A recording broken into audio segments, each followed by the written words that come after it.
This is so much fun! Oh my god!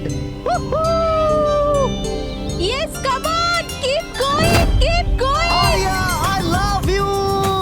Ronnie, I love you too! Wow, মনে হচ্ছে না ভালোই experience আছে। Of course, আমেরিকাতে ও অনেক অ্যাডভেঞ্চার স্পোর্টস ট্রাই করেছে। বাঞ্জি জাম্পিং, প্যারাগ্লাইডিং, আরো অনেক। ইন্ডিয়াতে কোনো কিছু ট্রাই করেনি। আর যখন ইন্ডিয়াতে এসেছে এই সারাদিনের জন্য, তো কেন কিছু ট্রাই করবে না?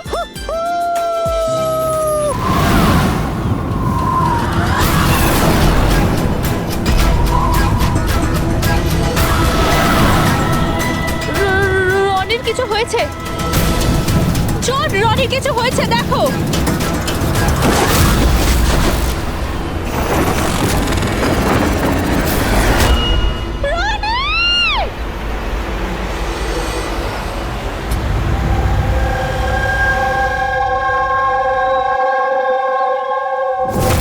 আমি আর রনি এখানে ছুটি কাটাতে এসেছিলাম।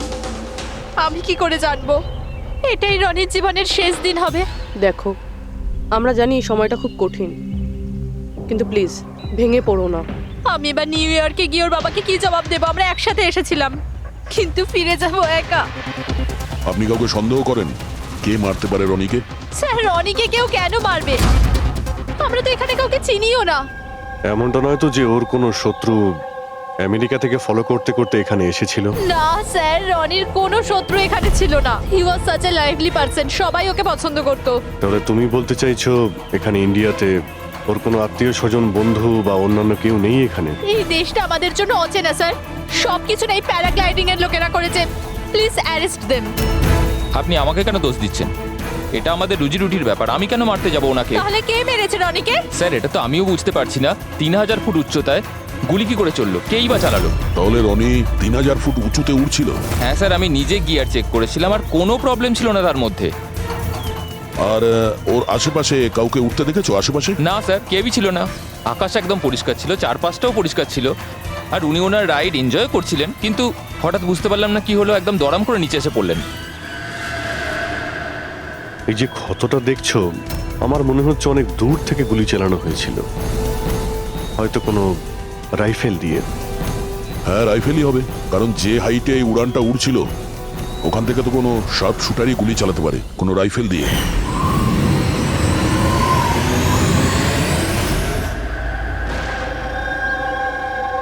এখানে আশেপাশে কাউকে বন্দুক বা রাইফেল নিয়ে দেখেছিলে কাউকে? এখানে বন্দুক আনা অ্যালাউ নয় স্যার।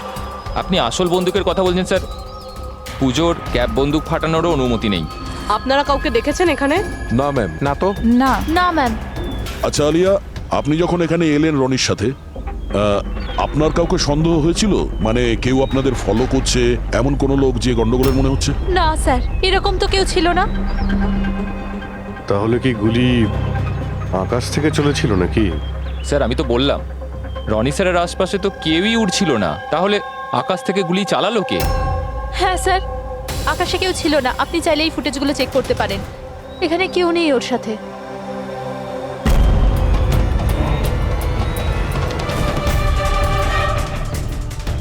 এই ফুটেজে তো রনির আশেপাশে তো দূরে দূরেও কাউকে দেখা যাচ্ছে না। স্যার, নিচে থেকে ওপরে তো কেউ গুলি চালায়নি। ইনি বলছেন যে যখন ও ওপরে উঠছিল কেউ ওর আশেপাশে ছিল না, ওপর থেকেও কেউ গুলি করতে পারবে না। আমার মাথায় এটা ঢুকছে না কে কোথা থেকে গুলি চালালো আর কিভাবে, বুঝতে পারছি না স্যার। অদ্ভুত ব্যাপার তো। ওর কোনো শত্রু নেই, তাহলে ওকে খুন করার জন্য এরকম প্ল্যানিং কে করতে পারে? কেসটা খুব জটিল মনে হচ্ছে। কোনো বাঁকা লোককে এখানে পাঠিয়ে দিই, বাঁকা প্রমাণ, হয়তো সে কিছু পেতে পারে।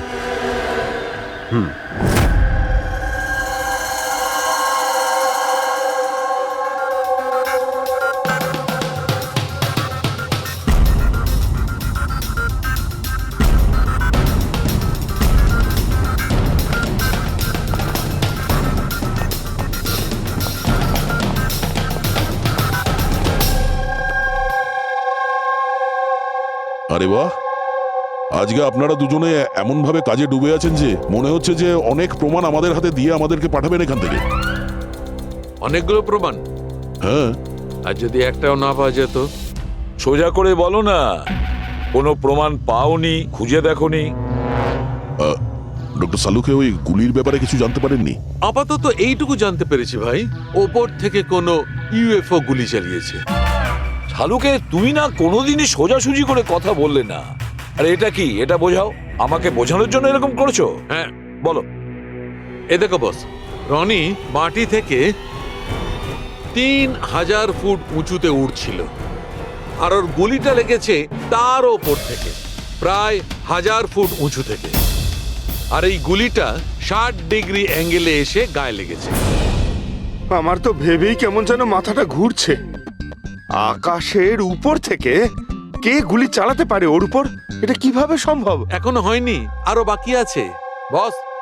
এই গুলিটা প্রায় 3 কিলোমিটার দূর থেকে ছোড়া হয়েছে। ভারী অবাক কাণ্ড, তাই না দয়া? 3 কিলোমিটার দূর থেকে গুলি চালানো হয়েছে। 60 ডিগ্রি অ্যাঙ্গেলে রনির গলার ভেতর ঢুকে যায় আড়াআড়ি। তার মানে রাইফেলটা খুব পাওয়ারফুল ছিল মনে হয়। একদম ঠিক বস, রাইফেলটাও পাওয়ারফুল ছিল, আর গুলি যে চালিয়েছে তারও হাতটা পাকা। এত উঁচুতে হাওয়া খুব জোরে প্রবাহিত হয়, আর টেম্পারেচারও কম বেশি হতে থাকে। তবুও লক্ষ্যটা মিস করেনি, একদম নির্ভুল পয়েন্টে গিয়ে লেগেছে। গুলি যে চালিয়েছিল খুব পাকা খেলোয়াড় ডক্টর, সব শুটার। একদম। আর এইরকম শার্ট শুটার সহজে তো পাওয়া যায় না যে এই কাজটা করে দেবে। কিন্তু স্যার আমরা সমস্ত ভিডিও দেখেছি। যখন রনি আকাশে ছিল তখন ওর আশেপাশে কোনো প্যারাসুট বা চপার ছিল না স্যার। আকাশ একদম পরিষ্কার ছিল। সেটাই তো বুঝতে পারছি না যে ওই কিলার কোথা থেকে গুলিটা চালিয়েছিল, অথচ আকাশটা পরিষ্কার ছিল। ও কি মেঘের আড়ালে লুকিয়েছিল? আর স্যার ওই গুলিটার থেকে কি জানতে পারলাম? কিচ্ছু পাওয়া যায়নি পুরবি। আমি ব্যালিস্টিক ডিপার্টমেন্টের পুরো ডেটা চেক করেছি, এরকম গুলির তো কোনো রেকর্ডই নেই। স্যার, এই গুলিটা নিশ্চয়ই কাস্টমে বানানো হয়েছে। হ্যাঁ, নিজের মতন গুলিটা বানিয়েছিল। এমন গুলি যেটা 3 কিলোমিটার দূর থেকে চালানো যায় আর সোজা গিয়ে টার্গেটে হিট করে। আর স্যার, এই গুলিটা যখন এত শক্তিশালী, তো এর রাইফেলটাও বেশ স্পেশাল হবে। হ্যাঁ, এক কাজ করা যাক, গুলিটাকে ব্যালিস্টিক ডিপার্টমেন্টে যাচাইয়ের জন্য পাঠাই, দেখি কি রিপোর্ট আসে। আর সে যেই হোক, এত উপরে চলে গিয়েছিল খুন করার জন্যে, এবার ওকে তো মাটিতে নামতেই হবে।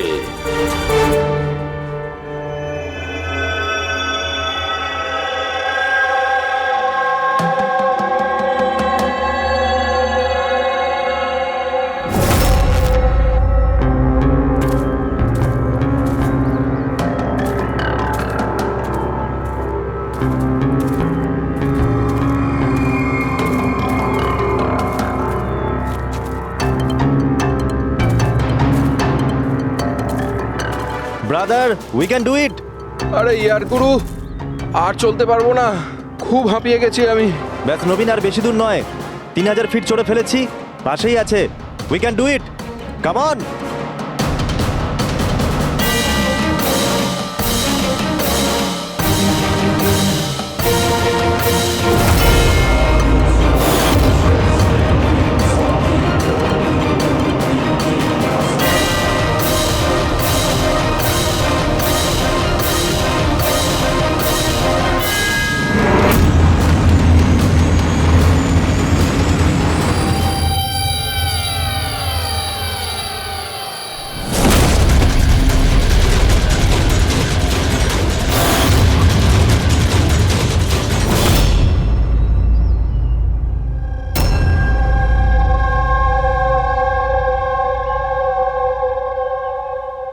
এমন মনে হচ্ছে যে রনির মার্ডারের ফটোকপি দেখছি। 3000 ফিট উপরে ঠিক ওরকমই গুলি মেরেছে মাথার পেছনে। একেও একইভাবে গুলি চালিয়েছে। আচ্ছা, তোমরা যখন ট্রেকিং করছিলে, এই হিতেনের পিছনে কেউ কি ছিল? না স্যার, হিতেনই সবার পিছনে ছিল স্যার। স্যার, এই দেখুন ফুটেজ। স্যার, স্যার এটা ওই জায়গায় যেখানে এই সব কিছু হয়েছে। অদ্ভুত তো, পিছনে তো খোলা আকাশ রয়েছে, এমন কোনো জায়গা নেই যেখান থেকে গুলি করা যায়। তাহলে ওর গুলি লাগলো কি করে? দুটো কেসেই ধরা যাচ্ছে না যে গুলি কোথা থেকে চলেছে। স্যার একদম ঠিক বলছেন। আকাশ থেকে কোনো কাক বা পায়রা কি করে গুলি চালায়? এই গুলিটা চালালো কে? আর এই দুটো গুলি 24 ঘন্টার মধ্যেই চলেছে। আমার মনে হয় এই দুটো কেসের মধ্যে কোনো না কোনো কানেকশন আছে। আচ্ছা, এই ইথেন কি কাজ করতো? স্যার কলেজ স্টুডেন্ট ছিল স্যার, মুম্বাই গ্র্যাজুয়েশন করতে এসেছিল স্যার। ট্রেকিংয়ের অনেক শখ ছিল ওর। অভিজিৎ, বুঝতে পারছি না যে কেউ একজন কলেজ স্টুডেন্টকে মারার জন্য এত প্ল্যান করবে কেন? সেটাই তো, প্রথমে রনি আর এখনই হিতেন। তবে আকাশ থেকে তৃতীয় গুলিতে অন্য কেউ মারা যাওয়ার আগে এই খুনিকে ধরতেই হবে খুব তাড়াতাড়ি। গত 24 ঘন্টায় 2টো খুন হয়েছে, দুটোই যুবক, আর দুজনকে মারার পদ্ধতিও অদ্ভুত। অদৃশ্য খুনি। স্যার, দুজনেরই মৃত্যু হয়েছে অ্যাডভেঞ্চার স্পোর্টস করতে গিয়ে। মাটি থেকে 1000 ফুট ওপরে মেরেছে স্যার। কিন্তু স্যার, ভাবার বিষয় এটাই যে খুনি এই অ্যাডভেঞ্চার স্পোর্টের সময়টাই কেন বাঁচলো এদেরকে মারার জন্য? ও তো ওদের যে কোনো সময় মারতে পারতো। এত লম্বা প্ল্যান দুটো বাচ্চাকে মারার জন্য? শুধু প্ল্যানিংটাই বড় ছিল না দা, গানটাও বড় ছিল। এই যে এইরকম। এটা কি রাইফেল স্যার? এটা হলো PX-65, রাশিয়ান গান। এটা লং রেঞ্জ। এইরকম বন্দুক দিয়ে মারা হয়েছে। ডক্টর সালুকে, এই বন্দুকটা দিয়ে 3 কিলোমিটার দূরে টার্গেটে কি হিট করা যায়? হ্যাঁ ফ্রেডি, শুটিং রেঞ্জে আমি এটা ট্রাই করে দেখেছি। এর রেঞ্জ 3 কিলোমিটারের বেশিই আছে। এরকম বন্দুক তো হয় মিলিটারিদের কাছে থাকবে, আর না হলে উগ্রপন্থীদের কাছে। ঠিক বলেছো বস। আর সেই জন্য আমার মনে হয় এটা শুধুমাত্র মার্ডারের ব্যাপার নয়, বড় ধরনের অপরাধ হতে চলেছে, লার্জ স্কেলে। স্যার, একটা কাজ করো, দিল্লিতে যাও আর ইন্টেলিজেন্স ব্যুরো থেকে খোঁজ নাও যে এরকম বন্দুক কাদের হাতে থাকতে পারে আর সেটা কিভাবে।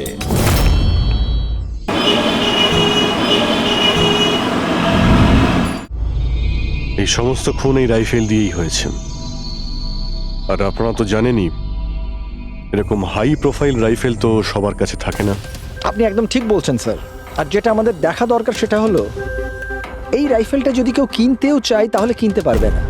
এটা একটা কিংবা দুটো পিসে বিক্রি হয় না, বড় অ্যালটমেন্ট হয় এগুলোর। তাহলে কয়েক বছর আগে যে আতঙ্কবাদী হামলা হয়েছিল তার মধ্যে এই ধরনের রাইফেল ইউজ হয়েছিল? হ্যাঁ স্যার। তাহলে আপনাদের কোনো আতঙ্কবাদী গ্রুপের উপর সন্দেহ হয়? আগে হ্যাঁ স্যার, যদি আমাদের সন্দেহ ঠিক হয় তাহলে আমরা জানি যে এর পেছনে ঠিক কার হাত আছে। কার? এই অঞ্চলেই কিছুদিন আগে আমাদের আর্মি অনেক অস্ত্র আটক করেছিল।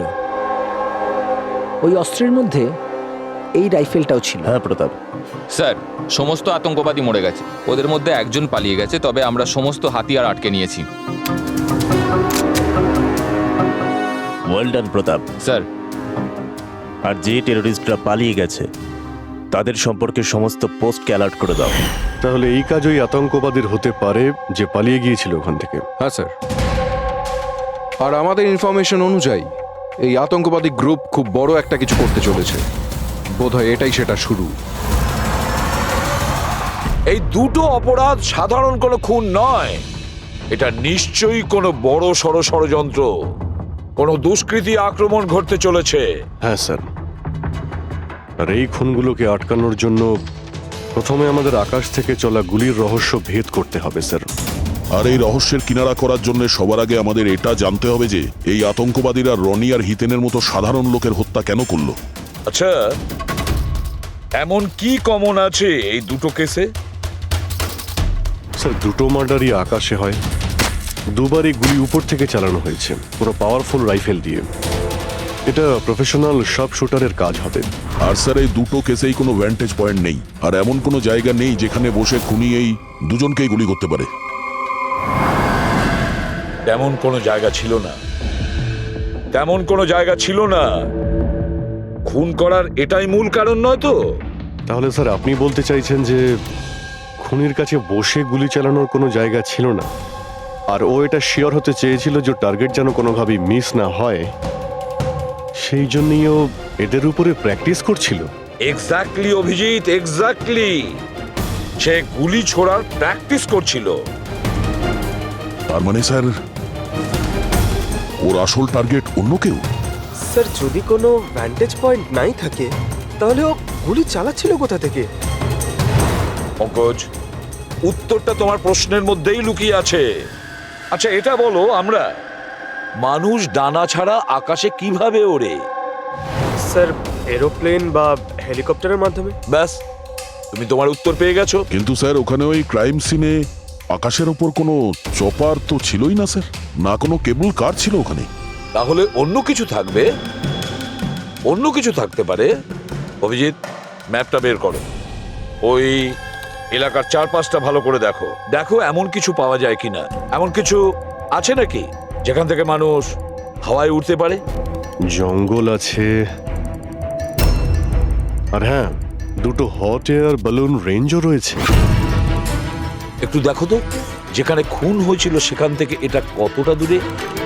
স্যার এই দুটো 60 কিলোমিটার রেডিয়াসের মধ্যে। তাহলে একটা কথা তো কনফার্ম, খুনি ওখানে হট এয়ার বেলুনে বসেছিল আর সেখান থেকেই ও গুলি চালিয়েছিল 3 কিলোমিটার দূর থেকে। স্যার কেউ যদি হট এয়ার বেলুনে চড়তে চায় তাহলে আগে থেকে বুকিং করতে হয়, এমনি কেউ যেতে পারে না। কোনো ব্যাপার না, তোমরা ওই হট এয়ার বেলুনের অফিসে গিয়ে খোঁজ নাও যে এমন কোন টুরিস্ট ছিল যে ওই দুটো দিনে ওই দুটো হট এয়ার বেলুনে। টোটাল 12 জনের লিস্ট আছে যারা সেদিন হট এয়ার বেলুনে বসেছিল।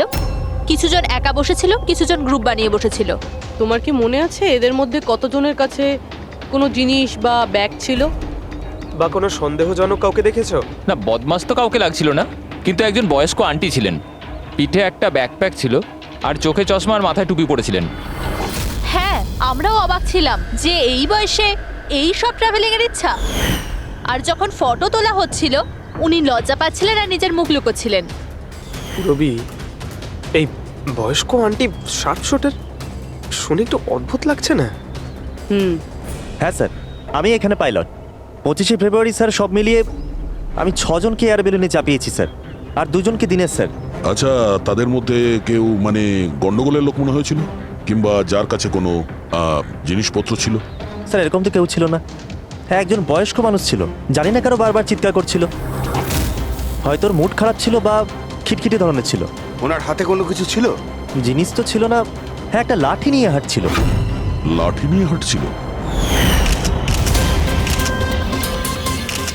হেই, তোমাদের সাহস কি করে হলো আমার ছবি নেওয়ার, আমাকে জিজ্ঞেস না করে? কিছু ভদ্রতা আছে না নেই? ওরাও ওগুলো ওরাও। আচ্ছা, ফটো তোলার জন্য রেগে গেছিল? কি অদ্ভুত ব্যাপার, তাই না স্যার? লোক হট এয়ার বেলুনে তো প্রতিদিন বসে না, তাই না? তারা নিজেরাই ফটো তুলতে চায় যাতে এই স্মৃতিকে তারা সারা জীবন রাখতে পারে। আর কোনো বিশেষ কথা মনে আছে ওর ব্যাপারে? স্যার জানি না বলাটা ঠিক হবে কিনা। না না, বলো, যেটা মনে আছে খুলে বলো। ওনাকে হাঁটতে দেখে মনে হচ্ছিল না যে ওনার লাঠির প্রয়োজন আছে, কিন্তু তাও উনি লাঠি নিয়েই চলছিলেন। আচ্ছা,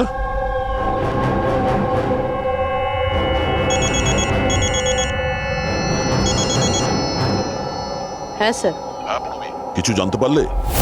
স্যার এখানে একজন বয়স্ক মহিলা এসেছিল আর তার হাতে একটা ব্যাকপ্যাকও ছিল। আর হ্যাঁ, ওই মহিলা ছবিও তুলতে চাইছিল না। আচ্ছা, এখানেও একজন বুড়ো লোক এসেছিল হট এয়ার বেলুনে চড়তে লাঠি নিয়ে, আর তারও ফটো তোলায় আপত্তি ছিল।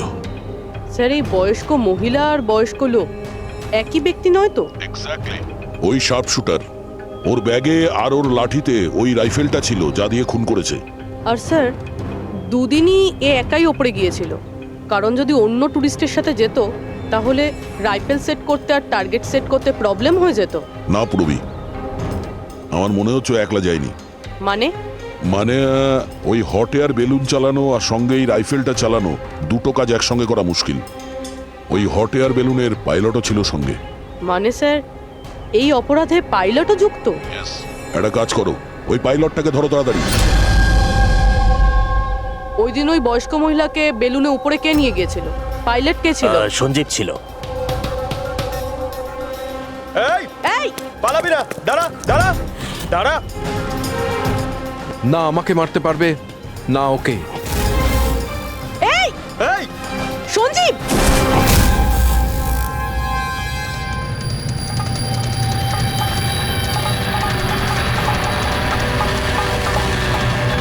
আরে তো প্রাণ দেওয়ার জন্য একদম তৈরি ছিল।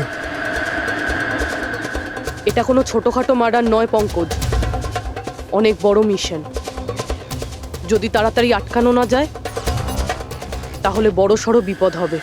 আচ্ছা গীতা, 24শে ফেব্রুয়ারি যে লোকটা গ্রুপে যেতে চাইছিল না, একলা যেতে চাইছিল, ওর পাইলট কে ছিল? কে নিয়ে গেছিল? সোলো ট্রাভেলারকে তো দিনেশ নিয়ে গিয়েছিল।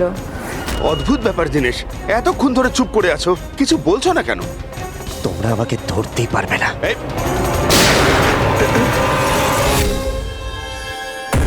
এখন যমরাজ তোকে অ্যাপয়েন্টমেন্ট দেওয়ার মুডে নেই।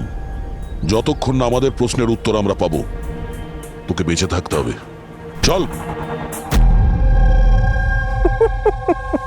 মারো, যত পারো মেনে নাও, আমার কিচ্ছু যায় আসে না।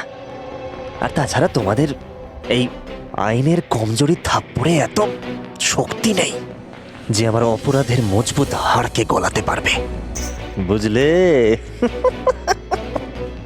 তোমার উপর যদি টর্চার করতেই হতো তাহলে ওর জন্য তো 2 মিনিটের কাজ আমাদের কাছে। কিন্তু তারপর মনে পড়ে তোমার পরিবারের কথা, তোমার বোন। পরের মাসে ওর বিয়ে না? কেমন লাগবে ওর যে ওর বিয়ে হচ্ছে আর বিয়ের পরে ওর ভাই এই পৃথিবীতে নেই? হ্যাঁ, আর তোমার মা প্রত্যেক মাসে খরচার জন্য টাকা পয়সা পাঠাও না? তোমার মৃত্যুর পর কে খেয়াল রাখবে তার? কিছু ভেবেছো এ ব্যাপারে? হ্যাঁ, না। চলো, এখনো সুযোগ আছে। রাজ সাক্ষী হয়ে যাও। কথা দিচ্ছি তুমি জেলে যাওয়ার পরে তোমার মায়ের খেয়াল আমরা রাখবো। সত্যি? মানে পুরো খেয়াল রাখবে? পুরো খেয়াল? হ্যাঁ, তোমার মায়ের পুরো খেয়াল রাখা হবে। তুমি শুধু এটা বলো কার জন্য কাজ করো। তোমার বসের নাম কি? বলে দেব? সত্যি বলে দেব? হ্যাঁ বলো। আমি যার জন্য কাজ করি না, যে আমার বস, স্যার, তার নাম হলো এসিপি প্রদ্যুম্ন।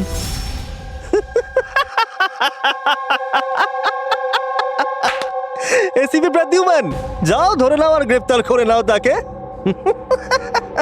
বলেছিলাম না আমি কিচ্ছু বলবো না, যা করার আছে করে নাও। সিআইডি কোথাকার। সিআইডি। বস, বস।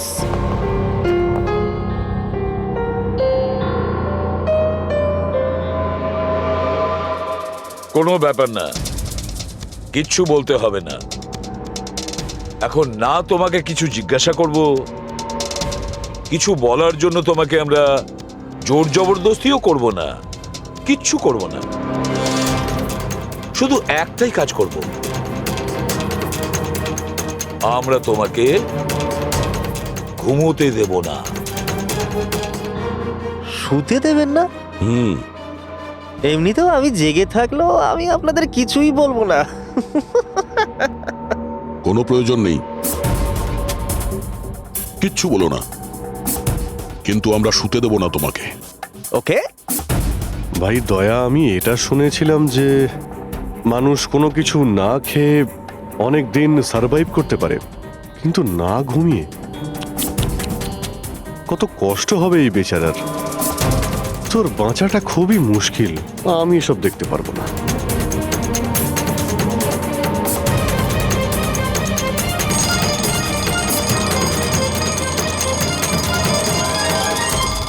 সময় কাটানোর জন্য খুব ভালো হবে, তাই না?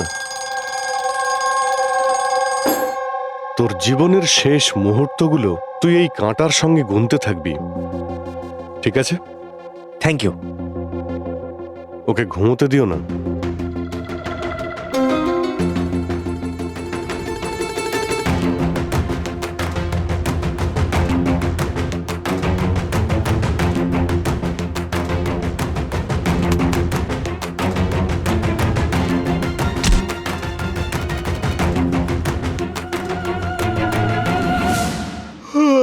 ফ্রেডি স্যার, আরে কোথায় আছেন আপনি?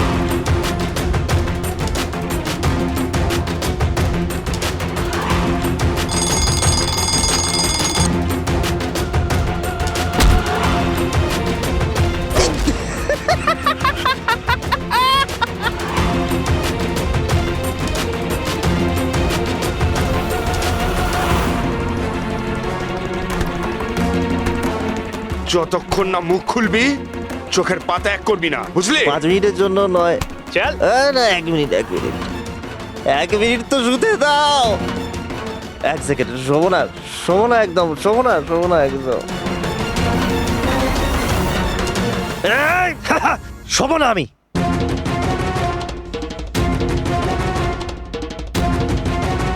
এবারও ভেঙে পড়বে।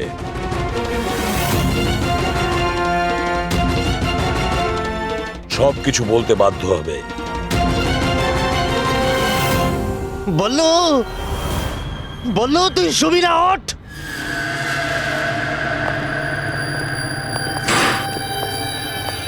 এই ঘুমোতে চাস? আর ওকে একটু ঘুমোতে দাও। কি প্রবলেম তোমাদের? ঠিক আছে, তোমাকে ঘুমোতে দেবো আমরা। আগে বলো যে তোমাদের গ্রুপের প্ল্যানটা কি?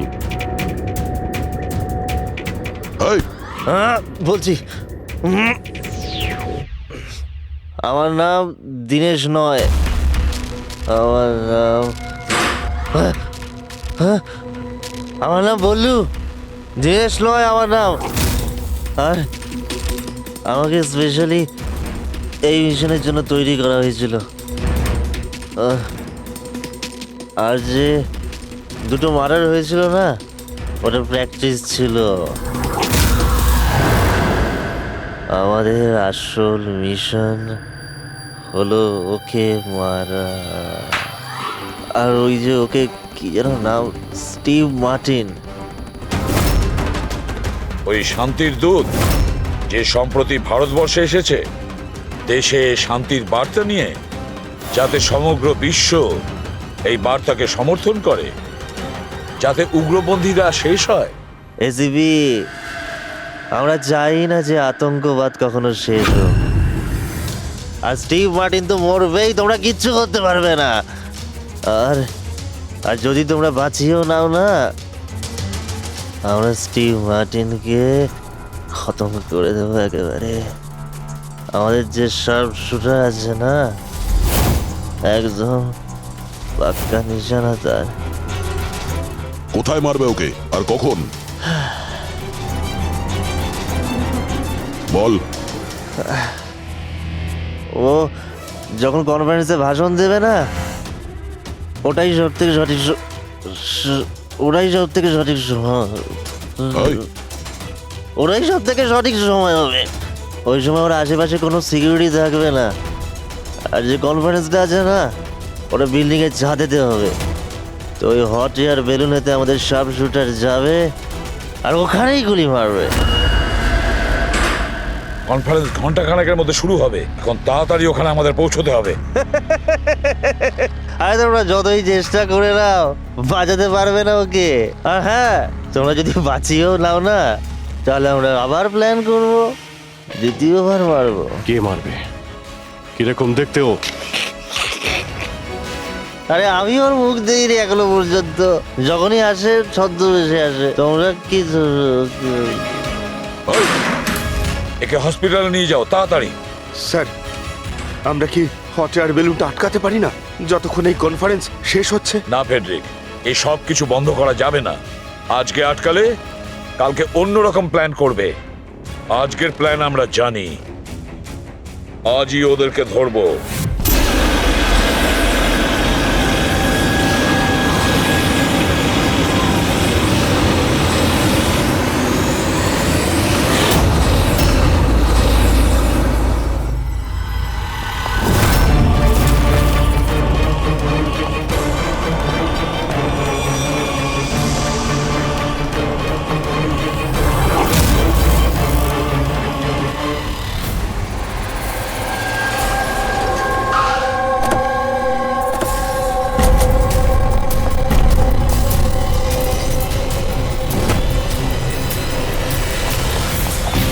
সিআইটি। মিস্টার স্টিভ মার্টিন কোথায়? ওপরে কনফারেন্স রুমে। ওর কাছে নিয়ে চলুন, আসুন। তাড়াতাড়ি। তাড়াতাড়ি।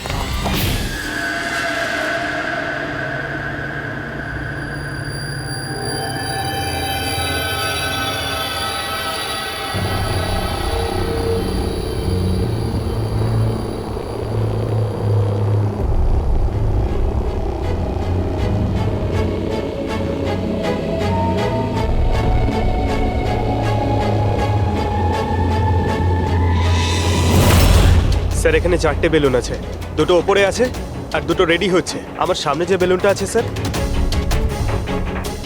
ওতে একটা কাপল আছে, আর ওই ছেলেটার কাছে ব্যাকপ্যাক আছে। নজর রাখো ওদের উপরে। কারা কারা আসছে, কারা কারা যাচ্ছে, সবাইকে ফলো রেখো, ওকে?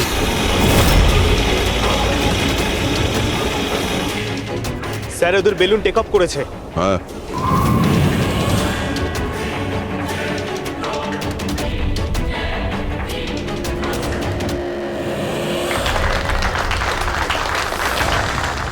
এই দুনিয়াতে টেরোরিজম কেন আছে, এই প্রশ্নটা আমাদের জানা দরকার। আর এই টেরোরিজম তখনই বন্ধ হবে যখন সব দেশ একসাথে ভাই ভাই হয়ে থাকবে। টেরোরিজমকে আমাদেরকে গোড়া থেকে উপরে ফেলতে হবে।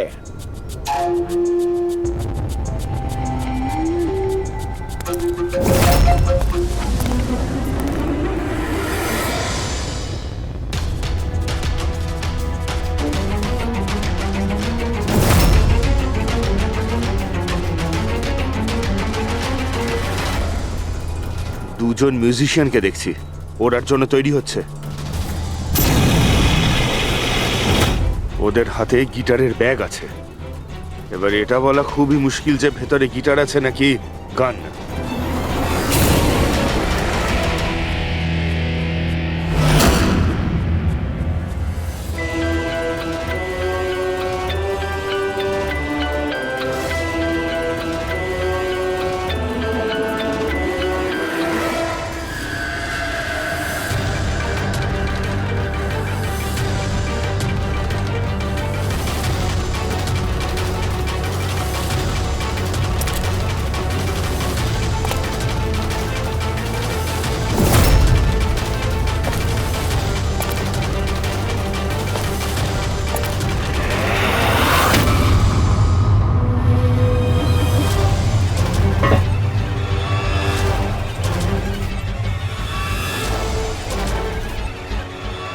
স্যার আরও একটা লোক এসছে, ওর কাছে একটা ব্যাকপ্যাক আর একটা ক্রাচ রয়েছে। অপেক্ষা করা যাক।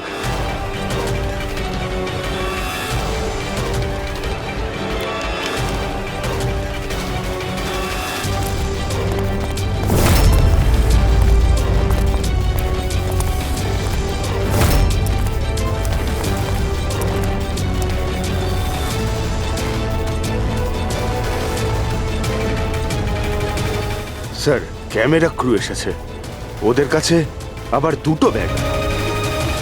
Camera crew?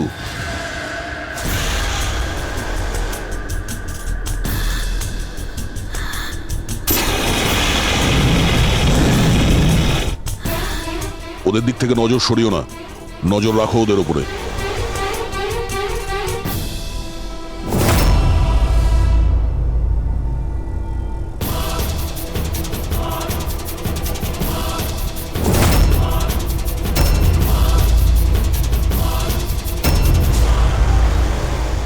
স্যার এখানে তো অনেক বেলুন উঠছে। সুইসাইড বম্বিং কি এটা?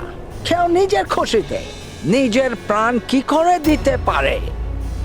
জীবন precious. Oh no, We need to respect এতগুলো বলুন, others. আর সব এর মধ্যে দেশে আমরা যেটা খুঁজছি এটা সেটা করা কোনটা? উচিত। মনে হচ্ছে ছদ্মবেশে এসছে, মুখ দেখে গন্ডগোলের মনে হচ্ছে।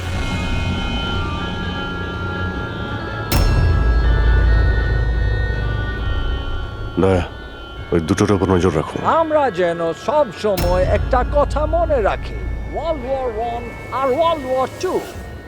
এটা তো গিটার। হচ্ছে কি এখানে? উপরে গিয়ে এরা মিউজিক বাজাবে নাকি? বাকি সমস্ত বেলুন তো চলে গেছে, একটাই আছে। মানে স্যার খুনি এই বেলুনের মধ্যেই রয়েছে? ওয়েট অ্যান্ড মানে স্যার খুনি এই বেলুনের মধ্যেই রয়েছে? এরা তো নিজেদের জায়গা থেকে নড়ছে না। Camera crew. স্যার এ কোথায় গায়েব হয়ে গেল?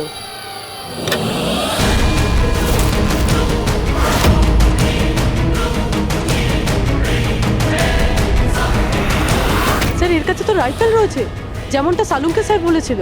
Abhijit,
mister Steve, your life in danger. আপনার জীবনের সংশয় আছে। তাহলে কি করবে? We have a plan. Thank you সিয়াজি। যদি আজকে আপনারা ঠিক সময় না আসতেন আমি বেঁচে থাকতাম না। দেখুন, বিপদ কিন্তু এখনো কাটেনি, ঠিক আছে? এখনো খুনিকে ধরতে পারেনি, সেই জন্য be safe, be careful. Okay Freddie, Pankaj, ওই বেলুনে নজর রাখো, চোখের বাইরে যেন না যায়। হ্যাঁ স্যার, আমরা বেলুনটাকে ট্র্যাক করছি।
হ্যাঁ পুরবি, গুড জব, কংগ্রাটস। ওরা ধরা পড়েছে মিস্টার অভিজিৎ? হ্যাঁ, খুনি ধরা পড়ে গেছে। Yes, well done. সিআইডি অনেক বছর ধরে এই দেশের সেবা করে চলেছে, আর আজকে আরেকবার আপনারা একটা ভয়ঙ্কর টেররিস্টকে ধরেছেন। আজ আমরা একজনকে ধরেছি, এরপরে পুরো গ্রুপটাকে ধরে ফেলবো। Mister Steve, we are very proud of you. এই সমাজে আপনার মতো মানুষদেরই দরকার, যারা আপনার মতো সাহসী আর সৎ।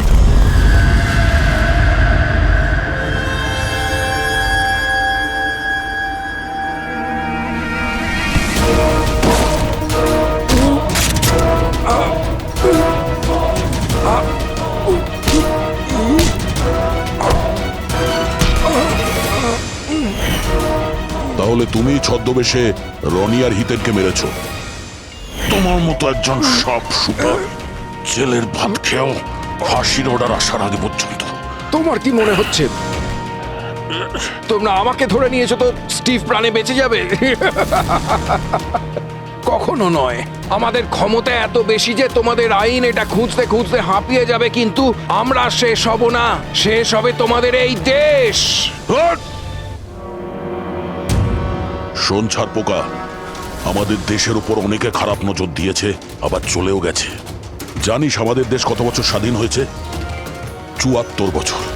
আর এই ৭৪ বছরে আমাদের দেশের জওয়ানরা জানি না কত আতঙ্কবাদীকে মেরেছে। আজ তোর পালা, কাল তোর সঙ্গীদের পালা। আমাদের দেশ থাকবে, খুব ভালোভাবেই থাকবে।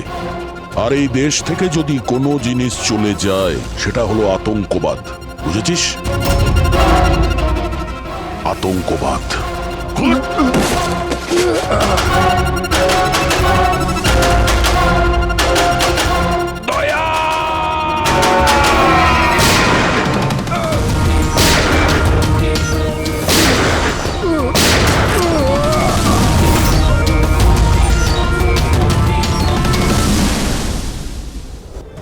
আতঙ্কবাদী পিঠেই গুলি মারবি, আমরা এখানে গুলি খাই, এখানে।